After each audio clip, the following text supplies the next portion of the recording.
আসসালামু আলাইকুম প্রিয় শিক্ষার্থীরা, আজকে আপনাদের মাঝে আরেকটি ক্লাস নিয়ে এসেছি। প্রশ্নটি হলো, প্রমাণ করো যে সমভরের দুটি বস্তুর মধ্যে একমাত্রিক স্থিতিস্থাপক সংঘর্ষের ফলে এরা একে অপরকে বেগ বিনিময় করে। অথবা প্রশ্নটা আসতে পারে, একমাত্রিক স্থিতিস্থাপক সংঘর্ষে দুটি বস্তুর শেষ বা চূড়ান্ত বেগের রাশিমালা প্রতিপাদন করো। তো পরীক্ষায় কিন্তু আপনাদের এইটা যদি পরীক্ষায় এসে থাকে তাহলে কিন্তু সেম প্রশ্নটা আবার কিন্তু ঘুরিয়ে আবার পরের বছর আবার এইভাবে আসতে পারে। তাই এটা যদি গত বছর এসেও থাকে, মানে দুইটার ভিতর থেকে কোনোভাবে যদি এসেও থাকে গত বছর, এই বছরও আবার আপনি প্রশ্নটা পড়বেন। যদি এইভাবে আসে তাহলে এটা পড়বেন, এটা আসলে এইভাবে আসতে পারে। কথা কি ক্লিয়ার? আশা করি। তো আমরা এমন বড় একটা বস্তু U1 আদিবেগে চলতেছে মনে করি, একই সরলরেখা বরাবর, এবং M2 বরের একটা কণা U2 আদিবেগ নিয়ে একই সরলরেখা বরাবর দুইটা চলতেছে। এটা হলো সংঘর্ষের আগে চলতেছে। এখন মনে করি এই U1 এর গতিবেগটা, মানে প্রথম এমন বরের বস্তুর গতিবেগ U1টা বেশি, U2 থেকে বেশি। তাহলে কোনো একটা পর্যায়ে এমন বরের কণাটা M2 বরের কণাটাকে কি করবে?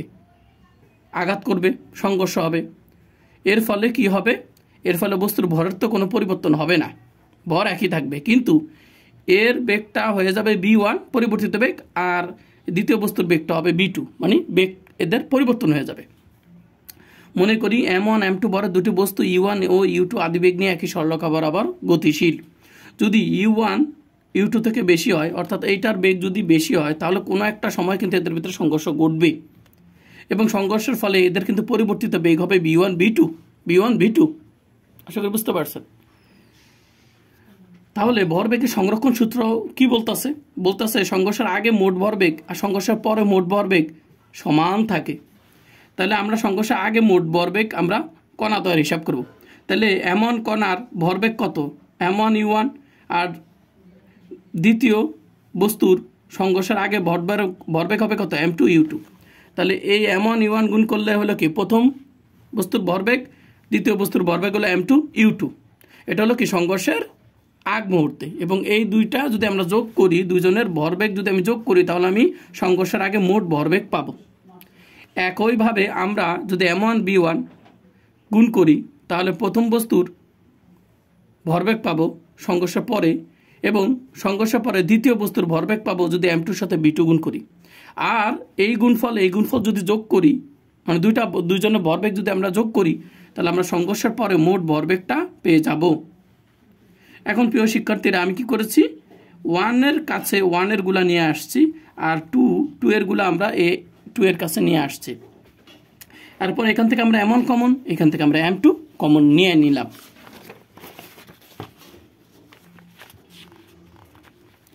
এবার প্রিয় শিক্ষার্থী মণ্ডলী, এবার দেখেন আমরা কি করেছি, গতিশক্তির সংরক্ষণ সূত্র। তো আমরা জানি একমাত্রিক স্থিতিস্থাপক সংঘর্ষের ক্ষেত্রে ভরবেগও সংরক্ষিত থাকে, গতিশক্তিও সংরক্ষিত থাকে। তাই সংঘর্ষের আগে মোট শক্তি, সংঘর্ষের পরে মোট শক্তি তাও কি সমান থাকবে। তাহলে একইভাবে আমি লিখতে পারি কি, ওই যে গতিশক্তির সূত্র কি, হাফ M B স্কয়ার। তাহলে এমন কণার গতিশক্তি কত হবে? হাফ M B স্কয়ার, তারা যে আদিবেগ স্কয়ার। আর দ্বিতীয় বস্তুর গতিশক্তি হবে হাফ M B স্কয়ার। তাহলে হাফ M B স্কয়ার লিখেছি এখানে U2 হলো তার বেগ, এবং এই দুটো যখন যোগ করব তখন এটা কিন্তু তার সংঘর্ষের আগে, এটা সংঘর্ষের আগে বেগ, এটাও কিন্তু তার দ্বিতীয় বস্তুটার সংঘর্ষের আগে বেগ। তাহলে এই সংঘর্ষের আগে বেগ দিয়ে আমি যেই গতিশক্তি বার করছি, এটা সংঘর্ষের আগে, এটা সংঘর্ষের আগে গতিশক্তি, আর দুইটা যদি আমি যোগ করি তাহলে আমি কি পাবো? সংঘর্ষের আগে মোট শক্তি পাবো। আশা করি বুঝতে পারছেন। তাহলে সংঘর্ষের পরে মোট গতিশক্তি কত হবে? এদের U1 বেগটা কিন্তু হয়ে গেছে B1 বেগ সংঘর্ষের পরে, আর U2 বেগটা হয়ে গেছিল কত? তার B2 বেগ হয়ে গেছে। তাই সংঘর্ষের পরে তার আমরা গতিশক্তি পাবো হাফ M B স্কয়ার। ঠিক আছে, শুধু প্রথম বস্তু B1, দ্বিতীয় বস্তুর পরিবর্তিত বেগ হলো B2। ঠিক আছে, আশা করি আপনারা বুঝতে পেরেছেন। এবার দেখেন আমরা কি করেছি, আগে যেমন ভরবেগের সংরক্ষণ সূত্র আমরা কি করছিলাম, 1 এর গুলো এক সাইডে নিয়ে আসছি, 2 এর গুলো এক সাইডে, ঠিক একই রকম 1 এর গুলো আমরা এই 1 এর কাছে নিয়ে আসলাম, এই 2 এর গুলো আমরা এই 2 এর কাছে নিয়ে আসলাম। এরপর আমরা এখান থেকে কমন নিলাম, এইখান থেকে কমন নিলাম। আগে যা করলাম এখানেও তাই করলাম প্রিয় শিক্ষার্থীরা।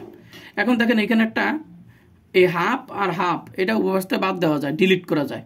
আর এখানে এ স্কোয়ার মাইনাস বি স্কোয়ারের সূত্র এ প্লাস বি ইন্টু এ মাইনাস বি, এখানেও কি এ plus B A minus B সূত্রে পড়ে যায়।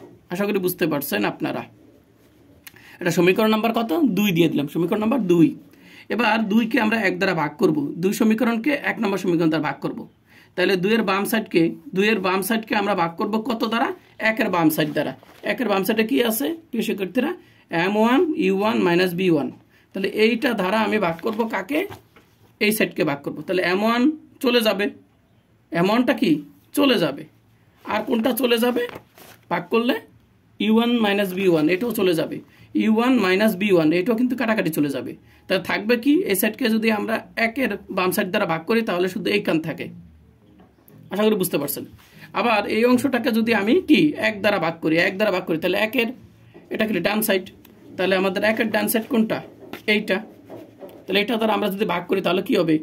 এইখানের m2 দিয়ে কাটা যাবে কোনটা? এই m2 কাটা যাবে। এইখানের b2 মাইনাস u2 এইটা দ্বারা কাটা যাবে কোনটা? এই যে এটা কাটা যাবে। তাহলে থাকে কি b2 প্লাস u2 থাকে। সমীকরণ নাম্বার 3 দিয়ে দিলাম, সমীকরণ নাম্বার 3। এখন আমরা কি করতে পারি? এইখান থেকে আমরা v1টা বের করব। তাহলে u1টা আমরা এই সাইডে নিয়ে গেলাম। আশা করি বুঝতে পারছেন। এখন এই যে আমরা v1 এর যে মানটা আমরা বের করলাম, এই v1 এর মানটা আমরা বসিয়ে দিব 1-এ। এই v1 এর মানটা কোথায় বসিয়ে দিব? 1-এ বসিয়ে দিব, 1-এ। তাহলে 1 নম্বর সমীকরণে যদি বসায়, 1 নম্বর সমীকরণে v1 আছে কিনা দেখি তো। হ্যাঁ, এই যে 1 নম্বর সমীকরণে এই জায়গাটায়, ঠিক এই জায়গাটায় v1 আছে। তাহলে বাকি সব যা আছে তাই থাকবে, শুধু v1 এর জায়গায় বসে যাবে কে? v1 এর জায়গায় বসে যাবে শুধু এই অংশটুকু। তাহলে এই অংশটুকু শুধু বসিয়ে দিলাম। আশা করি বুঝতে পারছেন। এরপর আমরা কি করলাম? এইটা দ্বারা সবগুলাকে গুণ করলাম।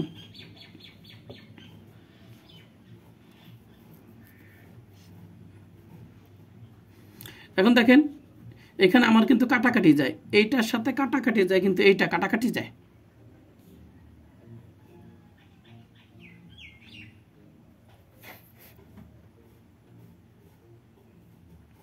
তাহলে আমার এখানে থাকে কি? কাটাকাটি তো এটা যায় না, এটা তো প্লাস, এটা প্লাস, সরি এটা আমি ভুলে কাটাকাটি দিয়ে ফেলছি, সরি, কাটাকাটি যায় না। এখানে ভিতরে দেখেন তো, একটা হলো u1, এটা হলো u1 যোগ করলে কত হয়? 2u1। সেই 2u1 এর সাথে যদি m1 গুণ করি তাহলে 2m1 u1 হয়। আশা করি বুঝতে পারছেন। আর আপনারা চাইলে এখানে আগে ভিতরে যোগ করতে পারেন, পরে গুণ করতে পারেন। আমি একসাথেই গুণটা করে দিছি, কথা বুঝতে পারছেন। u1 যোগ করলে 2 হয়, 2u1 হয়। আর m1 দেয়া এই 2u1 এর গুণ করলে 2m1 u1 হয়। এরপর দেখেন মাইনাস b2, তাহলে m1 দিয়ে এটা গুণ করলে মাইনাস m1 b2। m1 দেয়া আমি যদি u2 এর গুণ করি তাহলে মাইনাস m1 u2 হয়। আশা করি বুঝতে পারছেন। আর এটা হলো কি m2 b2 m2 u2। আশা করি বুঝতে পারছেন আপনারা। এটা কিন্তু ভুলে কাটাকাটি দিছি। এরপর প্রিয় শিক্ষার্থীরা আমি এখানে কি করেছি দেখেন, এখানে 2m1 u1 আছে, এখানে m1 u2 আছে, মানে এইটাকে আমরা এখানে নিলাম, এটাকে আমরা কোথায় লিখলাম? এইখানে লিখলাম। আর এই m1 u2 জায়গায় আমরা এখানে কোনটা নিয়ে আসছি? m2 u2 কে এখানে নিয়ে আসছি। তাহলে আমরা এই লাইন থেকে এই লাইনে আমরা কি করলাম আসলে? এই যে এইটাকে মাইনাস m1 b1, মানে এই যে বি এর যে অংশটা আছে, বি এর অংশটাকে আমরা এই বি এর কাছে নিয়ে আসলাম, আর ইউ এর অংশটাকে আমরা ইউ এর কাছে নিয়ে আসলাম, জাস্ট এটা। তাহলে এটা আমার যা আছে তাই থাকলো। এই b1 এর যে অংশটা, এটাকে আমরা এই সাইডে নিয়ে গেছি, এই যে মাইনাসটা হয়ে গেছে প্লাস m1 b2, আর এইটাকে আমরা এই সাইডে নিয়ে আসবো। তাহলে এইটা আমার যা আছে তাই, আর এইটাকে আরও এইখানে নিয়ে আসলাম, এই যে ইউ এর কাছে u2টা নিয়ে আসলাম, আর এই যে b2টা এই b2র কাছে নিয়ে আসলাম। আশা করি আপনি বুঝতে পারছেন এই লাইনটা কীভাবে হলো। তাহলে এটা এখানে আসলে কি হয়ে যাবে? মাইনাস থাকলে প্লাস হয়ে গেছে, আর এখানে মাইনাস ছিল এখানে প্লাস হয়ে গেছে। এরপরে দেখেন এটা আমরা কেন নিয়ে আসলাম? যাতে আমরা u2টা, এই দুজন থেকে u2টা কমন নিতে পারি। ঠিক আছে। এখন এই কমন নেওয়ার পরে অনেকে বলবেন এখানে তো প্লাস ছিল, প্লাস কেন হলো না? বুঝি পিছনে মাইনাস থাকার কারণে প্লাসটা মাইনাস হয়ে গেছে। আর এখান থেকে আমরা কি কমন যায়? বি টু কমন যায়, তাহলে আমাদের থাকে M2 প্লাস M1 থাকে। এরপরে দেখেন প্রিয় শিক্ষার্থীরা, আমরা কি করলাম, এই যে M2 প্লাস M1 এইটা দ্বারা আমি সবাইকে ভাগ করলাম, এটাকে দ্বারা আমি সবাইকে ভাগ করলাম। তাহলে এইটা যদি এখানে ভাগ দিই, তাহলে এই অংশ দ্বারা কিন্তু এই পদ সবারই কিন্তু ভাগ দিতে হবে। ঠিক আছে, তাহলে এইটা দ্বারা এটা যখন আমরা এখানে ভাগ দিব, তখন এটা কি এইটার নিচেও আসবে, আবার এই দ্বিতীয় অংশের নিচেও আসবে। তাহলে আমরা পেয়ে গেলাম কি? V2 এর রাশিমালা পেয়ে গেলাম। কার? V2 এর রাশিমালা পেয়ে গেলাম। আচ্ছা, এখন আমি কেটে গেছে, এখন এইটা আসলে কি? B2 equal to U1 B1 U2, এটা কোথায় আছে আমার?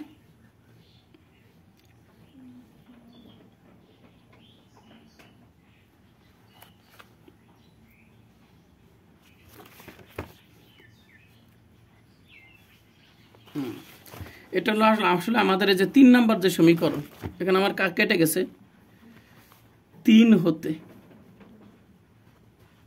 হতে পাই। ঠিক আছে, এটা হবে কি? 3 হতে পাই, 3 নাম্বার হতে সমীকরণ হতে পাই। দেখেন আমরা 3 নম্বর সমীকরণ হতে B1টা বের করার জন্য আমরা U1টা ছেড়ে দিয়ে দিলাম, এই একটা সমীকরণ পেলাম, তাই না?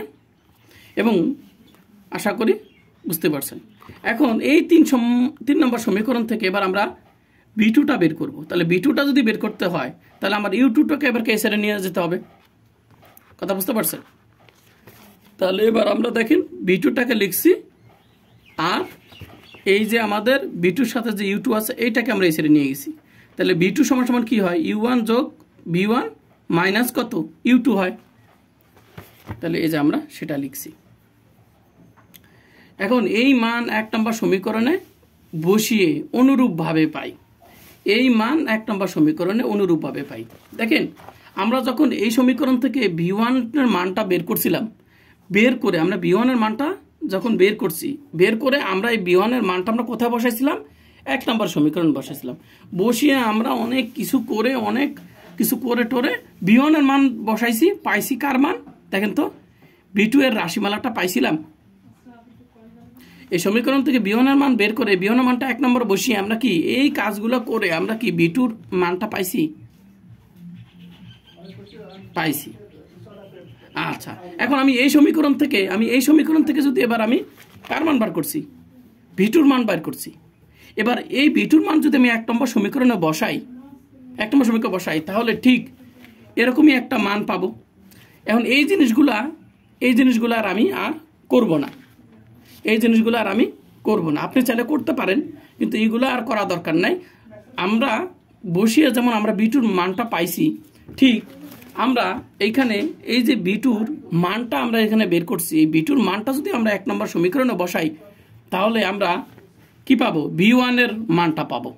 B1 এর মান একে বসায় আমরা পাইছিল B2 এর মান পাইছি। আর আমরা এখন যদি B2 এর মান বের করে যদি একে বসাই, তাহলে পাবো কার মান? B1 এর মান পাবো। কার মান পাবো? B1 এর মান পাবো। আশা করি বুঝতে পারছেন। এখন B1 এর মানটা কেমনে আসলো, এই জায়গার অংশগুলো আর আমি আর ডিটেলস করি নাই। এইখানে যেমন ডিটেলস করছি, আপনি চাইলে করতে পারেন, করে এই পর্যন্ত আসতে পারেন, কিন্তু আমি এখানে আর ডিটেলস করিনি। এখানে লিখে দিছি অনুরূপভাবে লেখার কারণে আমি এখন তুলনা করব, B2 এর মানের সাথে তুলনা করব। দেখেন তো আমার এই জায়গায় কত ছিল? 2M1 U1 M2 plus M1 U2 M1 minus M2 divided M2 plus M1 ছিল। তাহলে এটা হলো B2 এর ক্ষেত্রে, তাই না? B2 এর ক্ষেত্রে তাহলে ভরগুলো কখনোই চেঞ্জ হবে না। ভরগুলো দেখেন, এখানে দেখেন M2 M1 নিচে আসছিল, এই যে M2 প্লাস M1 কোনো চেঞ্জ আছে? নাই। আমরা বার করতেছি কিন্তু B1 এর মান কার সাথে তুলনা করে? ওই যে পূর্বেরটা থেকে, যেহেতু অনুরূপই একটা মান বের হবে, তাহলে আমি অনুরূপের সাথে তুলনা করতেছি এইখানে। এরপরে দেখেন আমাদের এখানে আছে 2M2 U2, এটা কিভাবে পেলাম? দেখেন B1 এর ক্ষেত্রে আমরা কি পাইছিলাম? 2M1 U1 ছিল। তাহলে এই জায়গাটা হয়ে যাবে আপনাদের কি? U2 হয়ে যাবে। এই জায়গাটা কি হয়ে যাবে? দেখেন এই জায়গাগুলো কোনো পরিবর্তন নাই, এই জায়গাগুলো পরিবর্তন, শুধু U1 এর জায়গায় আপনাদের কি হয়ে যাবে? U2 হয়ে যাবে। এটা u2 হয়ে যাবে। এরপর দেখেন m2 minus m1, m2 minus m1, এই জায়গাটা কি হবে, এই জায়গা অদল বদল হয়ে যাবে। যেহেতু আমরা এখন v1 বার করতেছি, v2 বেলা যদি m1 মাইনাস m2 হয়, তাহলে এই জায়গা হবে কি, এই জায়গা হবে হলো m1 মাইনাস m2। আশা করি বুঝতে পারছেন। আর u1 এর এটা পরিবর্তন হয়েছিল কি u2, আর u2 এর জায়গায় হবে u1। তাহলে v1 যখন বের করব তখন এটার সাথে তুলনা করে কিভাবে বসাবেন, নিচে যা আছে তাই থাকবে, টু m1ও যা আছে তাই থাকবে, শুধু u1 এর জায়গায় u2 বসাবেন, u2 এর জায়গায় u1 বসাবেন। আর যেখানে এই যে m1 মাইনাস m2 আছে যে বিয়োগটা, এইটা আপনারা কি করবেন, m2 এর জায়গায় দিবেন, m1 এর জায়গায় দিবেন। কথা কি বুঝতে পারছেন? এই জায়গাও কিন্তু অদল বদল হয়েছে, কিন্তু যোগ থাকার কারণে এটার যদি m1 করি, এটাকে যদি m2 করি, তাহলে যোগের বেলায় কিন্তু এটা m1 এটা m2 হইলে ঘুরে ফিরে কিন্তু m2 প্লাস m1ই হয়। এজন্য আমি বলতেছি টেকনিক্যালি যে এটা আর পরিবর্তন করার দরকার নেই, কারণ এই জায়গায় 1, এই জায়গায় যদি 2 দেন, ঘুরে ফিরে একই জিনিস হলো, m1 যোগ m2 আর m2 প্লাস m1 একই জিনিস। তাহলে এই দুটার জন্য আমি বলতেছি কোনো পরিবর্তনই কোনো দরকার নাই। কথা বুঝতে পারছেন? তাহলে পরিবর্তন হবে একটা, দুইটা, আর হইলো এই জায়গায় অদল বদল হবে, তিনটা জায়গায় অদল বদল হবে। আশা করি বুঝতে পারছেন এই v1। আর আপনারা যদি চান ডিটেলস এখানে করে আসতে আগেরটার মতন, তাহলে করতে পারেন। এখন আপনারা কি করবেন, 4 ও 5 নং। তাহলে এই যে আমাদের 5 নম্বর সমীকরণ, এটাই হলো আমাদের কি, এমন ভরের বস্তুর শেষ বেগের রাশিমালা।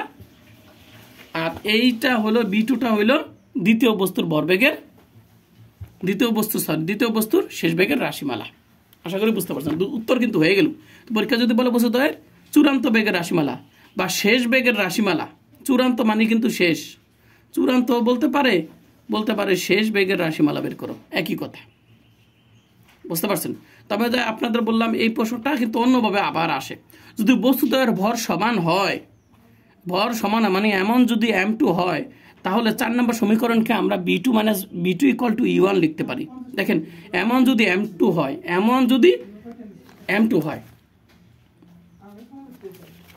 তাহলে 4 নম্বর সমীকরণ কোনটা, এই যে দেখেন 4 নম্বর সমীকরণে m1 এর জায়গা যদি আমার কি হয়, m2 হয়, তাহলে দেখেন তো আমাদের কি হয়,